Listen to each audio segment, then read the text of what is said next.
Imagine coming home after a long battle, only to find your house burnt, your family gone, your future stolen. That's exactly what happened to David. David and his men returned to Ziklag after days away.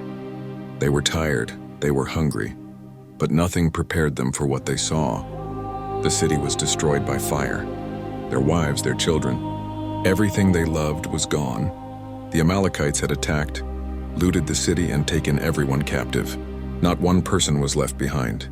David's men broke down, strong warriors, crying like children. The Bible says they wept until they had no strength left.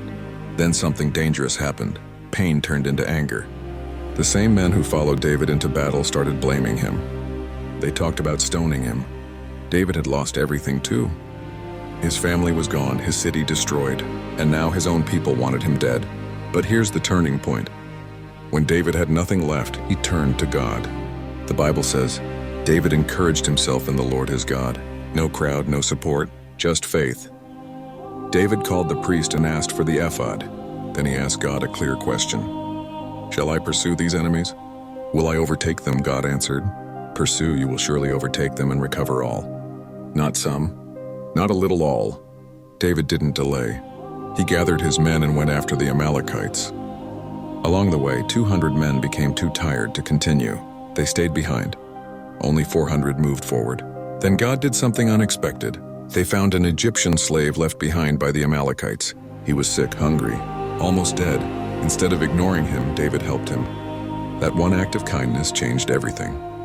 The man led David straight to the enemy camp. The Amalekites were celebrating, eating, drinking, thinking they had won. They never saw David coming. David attacked them from evening until the next day.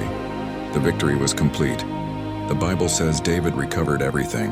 Every wife, every child, every possession, nothing was missing. After losing everything, David got everything back. This story teaches one powerful lesson. Sometimes God allows loss, not to destroy you, but to reposition you. When you're at your lowest, don't quit. Don't turn bitter. Encourage yourself. Ask God.